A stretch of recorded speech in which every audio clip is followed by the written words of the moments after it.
India's water bullying of Pakistan seemed unstoppable until China stepped in with a game-changing solution. What happened next shocked the world. Welcome to today's video.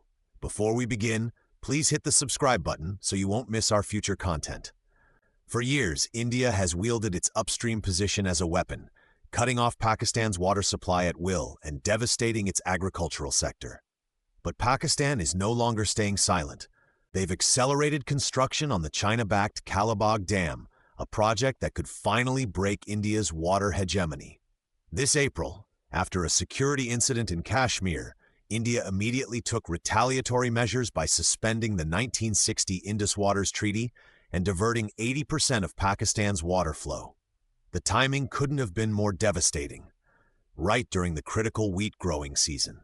Farmers in Pakistan's Punjab province watched helplessly as their irrigation canals dried up and wheat fields withered. According to agricultural authorities, this single water blockade reduced Pakistan's wheat production by over 40%, translating to a loss of nearly 4 million tons of grain. For a country already dependent on food imports, this was catastrophic. But India's maximum pressure tactics didn't stop there. While causing drought in some areas, they suddenly opened floodgates on the Jhelum River, causing downstream water levels to rise by 7 meters in just 3 hours. India was clearly using floods as another weapon against Pakistan. India's water hegemony has a long history. Over the years, India has constructed 12 major dams on the upper Indus, including Mangla and Sardar, essentially controlling 12 separate water taps they can open or close at will. In the past 5 years alone, Pakistan has suffered 3 major droughts, each linked to India's water manipulation, resulting in grain production losses exceeding 1 million tons. Perhaps the most egregious incident occurred in 2022 during India's election season. To appease domestic voters, India orchestrated a massive water blockade that directly caused a 30% reduction in cotton cultivation area in Pakistan's Sindh province. Cotton is one of Pakistan's most crucial economic crops and foreign exchange earners. India had effectively attacked Pakistan's economic lifeline. Facing India's water tyranny, Pakistan has finally found its countermeasure, the Chinese-built Kalabagh Dam. This mega hydraulic project on the middle reaches of the Indus will completely transform the water resource control dynamic between India and Pakistan. When Modi learned of this development, he panicked, demanding to know, what is China trying to do? So what makes the Kalabagh Dam so powerful that it causes such anxiety in India? First, consider its scale. The dam stands 183 meters tall, equivalent to a 60-story building, with a reservoir capacity of 14 billion cubic meters, enough to hold 1,000 West Lakes of Hangzhou. What does this mean practically? Even if India completely cuts upstream water sources, Pakistan could rely on this reservoir for over 3 months, long enough to survive an entire planting season. This dam has 3 trump card functions. First, it provides flood peak clipping and valley filling, storing India's flood releases during rainy seasons and slowly releasing water during dry periods, neutralizing India's ability to create artificial floods. Second is power generation. The dam's 16 generator units will produce 18 billion kilowatt-hours annually, addressing 20% of Pakistan's electricity shortage. Third is irrigation, covering 3 million hectares of farmland, essentially placing a security lock on Pakistan's breadbasket. The Kalabagh Dam's construction history has been complicated. Initially proposed in 1953, the project stalled due to funding shortages and technical limitations. Later, disputes between different Pakistani provinces over water allocation caused further delays. It wasn't until China offered construction assistance that this 70-year dormant project finally saw the possibility of realization. The Kalabagh Dam's power extends beyond its immediate functions. It forms a formidable iron triangle defense line with 2 other Chinese-aided hydropower stations. These are the Kohala Hydropower Station and the Neelam Jhelum Hydropower Station. Kohala is located downstream from Indian-controlled Kashmir with a 100-megawatt capacity, specifically designed to intercept water from the Indus tributary Jhelum River. The Neelam Jhelum Station has a 969-megawatt capacity and serves as a water gate guardian, intercepting and regulating potential water flows from India. Working together, these three projects will increase Pakistan's control over the Indus from less than 20% to over 60%, essentially reclaiming half a river from India's control. Even more impressive is that Kalabagh Dam's reservoir capacity exceeds the combined total of all India's upstream dams by 20%. This means even if India completely blocks the water, Pakistan can survive critical agricultural periods using its own water bank. With these three major projects, Pakistan has essentially installed a supercapacity water tank in its own home. No matter what the upstream neighbor does, normal life can continue. Speaking of these three hydraulic projects, we must acknowledge China's role.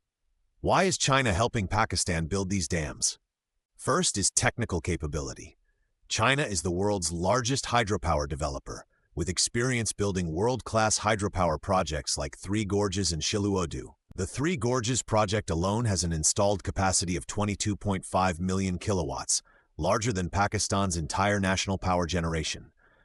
This technical accumulation enables Chinese companies to tackle hydroelectric construction challenges in the complex geological conditions of the Himalayan region.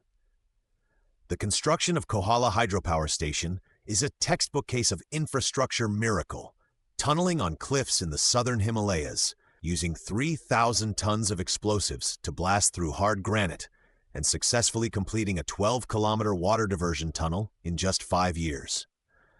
This level of technical difficulty has deterred many developed countries. The Neelam Jhelum Hydropower Station is even more miraculous, drawing snowmelt water from 2,000 meters elevation to the plains and utilizing a 600-meter drop for power generation, essentially creating a water tower in the sky. This design makes the power generation efficiency 30% higher than ordinary hydropower stations, truly a high-altitude power plant. Beyond dam construction, China has helped Pakistan establish a basin-wide hydrological monitoring system with 50 satellite remote sensing stations on the upper Indus. With this system, Pakistan can respond within 30 minutes of any water release action by India, finally ending the history of passive flooding. Water resource disputes have never been just about water. They're an important component of geopolitics. The water conflict between India and Pakistan is actually a microcosm of great power competition. India has long positioned itself as South Asia's hegemon, attempting to constrain neighboring countries through water resource control. Beyond Pakistan, Nepal and Bangladesh have also experienced India's water pressure. India's logic is simple. Whoever controls the water source controls the entire region. By helping Pakistan build water infrastructure, China is effectively breaking this unequal pattern. The Kalabagh Dam and other hydropower projects not only meet Pakistan's water and electricity needs, but also reduce Pakistan's dependence on India, a clear challenge to India's regional dominance. India is now becoming anxious.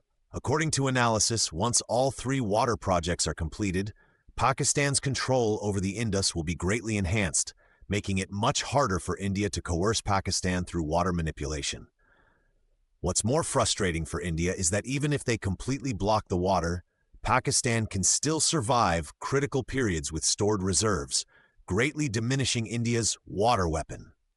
Water resource competition will undoubtedly continue to be an important issue in international relations, but cooperation may be more constructive than confrontation. In fact, there are 263 transboundary rivers in the world involving 145 countries, and most nations manage to peacefully share water resources through consultation mechanisms and reasonable allocation. The Indus Waters Treaty between India and Pakistan, though imperfect, largely maintained stability in water resource allocation for decades after its signing.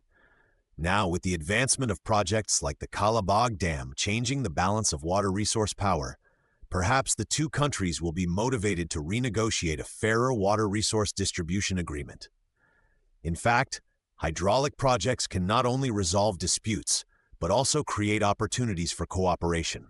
For example, hydropower cooperation under the China-Pakistan Economic Corridor Framework has not only strengthened Pakistan's water resource security, but also boosted local employment and economic development. According to statistics, the Kalabagh Dam project alone can create about 40,000 jobs, injecting vitality into the local economy.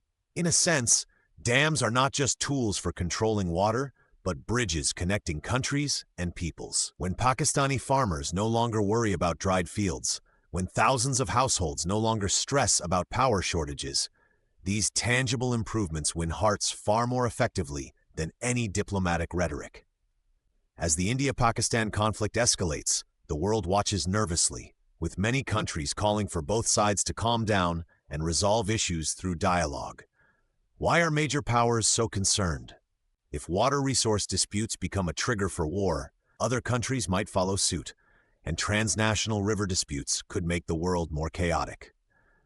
But behind the major powers' calls for restraint lie different calculations, especially for the United States, which has treated India as an important chess piece to contain China in recent years, and naturally doesn't want India to lose in this game. In contrast, China has shown a more active mediating stance. As Pakistan's all-weather ally, China not only supports Pakistan militarily and economically, but also helps Pakistan build water infrastructure through Belt and Road projects to enhance its resilience.